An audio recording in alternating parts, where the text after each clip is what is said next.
Hello बच्चों, आशा करती हूँ आप सभी जो हैं अपने घरों पर स्वस्थ होंगे।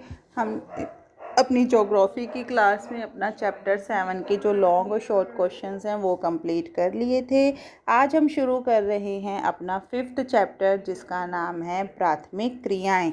तो सबसे पहले हम अपनी 5th चैप्टर की जो बुक एक्सरसाइज हैं वो करते हैं। देखिए, आप चैप्टर पूरा पढ़ भी चुके हैं। निम्न में से कौन कौन सी रोपण फसल नहीं है? तो कॉफ़ी है रोपण कृषि में, गन्ना है, रबड़ है। तो गेहूं जो है रोपण फसल नहीं है। निम्न देशों में से किस देश में सहकारी कृषि का सफल परीक्षण किया गया? सबसे पहले डेनमार्क में। फूलों की कृषि क्या कहलाती है? पुष्पोत्पादन, यानी कि फूलों को पुष्प कहा जाता है। निम्न में से कौन सी कृषि के प्रकार का विकास यूरोपीय औपनिवेशिक समूह द्वारा किया गया है? रोपण कृषि के द्वारा। निम्न प्रदेशों में से किसमें विस्तृत वाणिज्य अनाज कृषि नहीं की जाती? अमेज़न बेसिन के जो क्षेत्र हैं वहाँ नहीं की जाती है। निम्न में से किस प्रकार की कृषि में खट्टे रसदार फलों की, जब हमने चैप्टर करा था मैंने आपको भूमध्य सागरीय कृषि के बारे में बताया था और कहा था यहाँ सिर्फ जो है खट्टे फलों की ही कृषि की जाती है। अगला प्रश्न है हमारा, निम्न कृषि के प्रकारों में से कौन सा प्रकार जो है कर्तन दहन कृषि का प्रकार है? तो आदिम कालीन निर्वाह। कर्तन दहन जो है हमारे स्थानांतरित कृषि के बारे में यहाँ बात की गई है। निम्न में से कौन सी फसल एकल कृषि नहीं है? मिश्रित कृषि जो है वो एकल कृषि नहीं है, क्योंकि एकल कृषि का मतलब होता है जहाँ पर सिर्फ एक ही प्रकार की फसल उगाई जाए, और मिश्रित कृषि में जो है बहुत भिन्न भिन्न प्रकार की फसलें उगाई जाती हैं। तो हमारा अब पहला प्रश्न और क्या है? स्थानांतरित कृषि का भविष्य अच्छा नहीं है, इस बात की विवेचना कीजिए, इस बात का जो है वर्णन कीजिए। तो यहाँ क्या है? स्थानांतरित कृषि जो है प्राचीन आदिम कालीन पद्धति है, सबसे पुरानी पद्धति है ये कृषि करने की। यह उष्ण आर्द्र वन प्रदेशों में आदिम जात, जो आदिवासी जातियाँ हैं जो जंगलों में रहती है, उनके द्वारा की जाती है। इस कृषि में लोग अपने भोजन की पूर्ति के लिए जो है एक स्थान से दूसरे स्थान पर कृषि करते थे, जिससे जो है पर्यावरण का नाश हो जाता था, वह मृदा अपरदन अधिक होता था, मतलब हमारी जो भूमि की उपजाऊ शक्ति है वो भी कम हो जाती थी, क्योंकि यह कृषि पुराने ढंग से की जाती थी, जिसमें प्रति हेक्टेयर व प्रति व्यक्ति उत्पादन जो है वो बहुत कम होता था। कम वहन क्षमता के कारण स्थानांतरित कृषकों को खाने की समस्या रहती थी, जिससे उनकी संख्या घट रही थी। क्योंकि आप अगर कोई कृषि कर रहे हो, कृषि के अलावा अगर आप कोई भी काम करते हो तो आप अपने पेट को पालने के लिए करते हो, अपनी भोजन की व्यवस्था करने के लिए करते हो। अगर आपको उस काम के बदले अच्छा भोजन ही प्राप्त नहीं होगा तो वो कार्य करना बेकार है। तो यहाँ जो है आदिम समाज को जो उचित भोजन न मिलने के कारण जो है उनकी संख्या दिन प्रतिदिन घटने लगी थी, वो मृत्यु के शिकार होते जा रहे थे। जिन जंगलों को जलाकर कृषि भूमि तैयार की जाती थी वे भी कम होते जा रहे थे। इसके अतिरिक्त उनकी सरकार स्थानांतरित कृषि से जुड़े लोगों को स्थायी रूप से बसाने का भी प्रयास कर रही थी। अब सरकार भी ये चाहती थी कि जो जंगल खत्म होते जा रहे हैं उन जंगलों की रक्षा के लिए जो है सरकार ने भी कुछ कदम उठाए, कुछ प्रयास किए और इनके लिए एक अच्छी व्यवस्था भी की। इससे यह कृषि जो है कम होती चली गई। कम उत्पादन, कठिन पर्यावरण, घटते आदिवासी शिक्षा व सरकारी प्रयासों के कारण जो है हमारी स्थानांतरित कृषि कम होती चली गई। अगला प्रश्न है हमारा, बाजारीय सब्जी कृषि नगरीय क्षेत्रों के समीप क्यों की जाती है? कि जो बाजार लगते हैं वो नगरीय क्षेत्रों के पास ही क्यों लगाए जाते हैं? बाजारीय सब्जी कृषि में अधिक मुद्रा मिलने वाली फसलें जो हैं सब्जियां, फल और पुष्प लगाए जाते हैं। सबसे पहले तो आपको ये ध्यान रखना है बाजारीय कृषि में क्या क्या उगाया जाता है? सब्जियां, फल और फूल, जिनकी मांग जो है वो नगरीय क्षेत्रों में ही सबसे ज़्यादा होती है। इस कृषि में जो खेतों का आकार होता है वो बहुत छोटा होता है।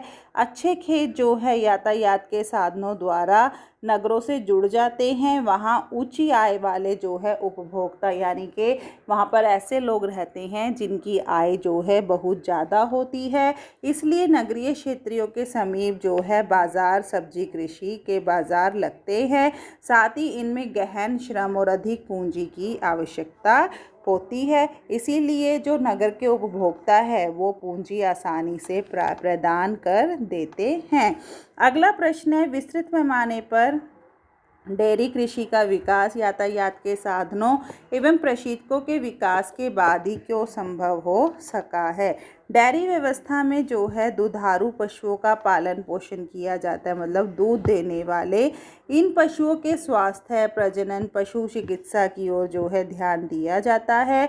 इनमें गहन श्रम की आवश्यकता होती है। पशुओं को चराने, दूध निकालने का कार्य जो है वर्ष भर का श्रम की आवश्यकता होती है। डेयरी कृषि का कार्य नगरीय व औद्योगिक केंद्रों के समीप होता है, क्योंकि ये क्षेत्र जो है ताज़ा दूध और अन्य डेयरी उत्पाद के, मतलब उससे बनने वाले पदार्थों के भी जो है अच्छे बाज़ार होते हैं, इससे उन्हें जो है पैसे भी अच्छे मिल जाते हैं। इसलिए वर्तमान समय में विकसित यातायात के साधनों और प्रशीतकों के उपयोग के कारण ही जो है डेयरी उत्पादक को अधिक समय के लिए सुरक्षित रखा जा सकता है, इसलिए जो है इन उद्योगों का विकास हो गया है। अगला प्रश्न है हमारा जो इम्पोर्टेंट भी है और पेपर में भी कई बार आता है ये प्रश्न, चलवासी पशुचारण और वाणिज्य पशुधन पालन में अंतर स्पष्ट कीजिए। चलवासी पशुचारण जब हमने पाठ पढ़ा था तब मैंने आपको बताया भी था, चल चल के किसी जगह पर वास करना, और वाणिज्यिक पशुपालन यानी कि व्यापार के लिए अपनी आय को बढ़ाने के लिए चलवासी पशुचारण में सिर्फ अपनी दैनिक आवश्यकताओं को पूरा करने के लिए जो पशुपालन किया जाता है। तो क्या होता है चलवासी पशुचालन? चलवासी पशुपालक चारे व पानी की खोज में एक स्थान से दूसरे स्थान पर घूमते रहते हैं, जबकि वाणिज्यिक व्यापारिक पशुपालन जो है घास के मैदानों में स्थायी रूप से होता है। इसमें चारे की फसलों व जल की समुचित व्यवस्था की जाती है। अब आप किसी चीज़ को व्यापार के लिए कर रहे हैं तो सभी प्रकार की सुख सुविधाओं को भी प्रदान किया जाएगा। चलवासी पशुपालक अनेक प्रकार के पशुओं के एक साथ चराते हैं, और जबकि व्यापारिक पशुपालन के क्षेत्र में जो है विशेष अनुकूल जलवायु के कारण जो है एक ही पशु पर विशेष ध्यान दिया जाता है। और क्या है, चलवासी पशुपालन जो है अर्ध शुष्क प्रदेशों की कठोर जलवायु में होते हैं, और व्यापारिक पशुपालन जो है शीतोष्ण घास के मैदानों की सम जलवायु में होते हैं। चलवासी पशुपालन में पशु प्राकृतिक रूप से उगी वनस्पति पर निर्भर करते हैं। व्यापारिक पशुपालन में जो है प्राकृतिक घास की कमी होने के कारण चारे की फसलों को उगाकर भोजन की कमी को पूरा किया जाता है। चलवासी पशुपालन में पशुओं की देखभाल की वैज्ञानिक पद्धति से नहीं होती है, और व्यापारिक पशुपालन में जो है पशुओं की देखभाल वैज्ञानिक पद्धति से होती है। इसमें उनके प्रजनन, नस्ल सुधार, रोगों की जो रोकथाम है उस पर विशेष ध्यान दिया जाता है। चलवासी पशुचारण से केवल जीवन निर्वाह ही हो पाता है। व्यापारिक पशुपालन व्यापार व आय के लिए किया जाता है। चलवासी पशुचारण के मुख्य क्षेत्र जो है सहारा, यूरेशिया में टुंड्रा का दक्षिण सीमांत व दक्षिण पश्चिम मध्य एशिया। व्यापारिक पशुपालन में ऑस्ट्रेलिया का डाउन क्षेत्र है, न्यूजीलैंड के घास के मैदान हैं, उत्तर अमेरिका के प्रेयरी हैं, और दक्षिण अमेरिका के लानोज और पंपास, अफ्रीका के वेल्ड। तो इसमें से आप एक तो ऑस्ट्रेलिया का और अमेरिका का प्रेयरी क्षेत्र, अफ्रीका के वेल्ड और लानोज और पंपास, इन क्षेत्रों के नाम याद कर लेना। यह पशुपालन जो है विरल जनसंख्या वाले क्षेत्रों में होता है, और जबकि व्यापारिक पशुपालन जो है बड़े बड़े फार्म बनाकर किया जाता है। यहाँ विभिन्न जातियों के लोग जो है भोजन, आवास और वस्त्र आदि जो है पशुओं पर निर्भर करता है। और वाणिज्यिक पशुपालन में जहाँ ऊन, डेयरी पदार्थ और मांस का निर्यात किया जाता है। तो अगला प्रश्न है हमारा, रोपण कृषि की मुख्य विशेषताएं बताइए।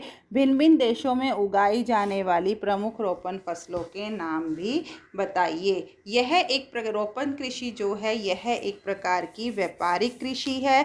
इसमें किसी एक नकदी फसल की बड़े पैमाने पर कृषि की जाती है। नकदी मतलब जिसका निर्यात, जिसके बदले हमें पैसा प्राप्त होता है। यह कृषि बड़े बड़े आकार के खेतों या बागानों में की जाती है। इसे बागानी कृषि भी कहा जाता है। रोपण कृषि को जो है बागानी कृषि भी कहा जाता है। विशेषता क्या है? यह कृषि बड़े बड़े फार्मों पर की जाती है। विरल जनसंख्या वाले क्षेत्रों में होती है, क्योंकि कृषि के लिए बड़े बड़े बाग और बड़ी बड़ी जगहों की आवश्यकता होती है। इस प्रकार की कृषि की उपजों का अधिकतर भाग जो है वो निर्यात कर दिया जाता है। वैज्ञानिक विधियों, मशीनों, उर्वरकों का अधिक पूंजी का प्रयोग किया जाता है ताकि प्रति हेक्टेयर जो है उपज को बढ़ाया जा सके। इस कृषि में बड़ी संख्या में कुशल श्रमिक कार्य करते हैं। ये श्रमिक स्थानीय होते हैं, मतलब जिस जगह हम कृषि करते हैं उसी क्षेत्र के रहने वाले लोग होते हैं। कुछ प्रदेशों में दास श्रमिक व निग्रो लोगों से भी काम करवाया जाता है, जिसके बदले उन्हें कुछ भी दिया नहीं जाता है। श्रीलंका में चाय के बागान व मलेशिया में रबड़ के बागान और भारत के तमिल लोग कार्य करते हैं। इस कृषि पर अधिकतर पूंजी प्रबंधन व संगठन यूरोपियन लोगों के हाथों में होता है। इस कृषि में वार्षिक फसलों में की बजाय जो है झाड़ी वाली फसलों की कृषि की जाती है।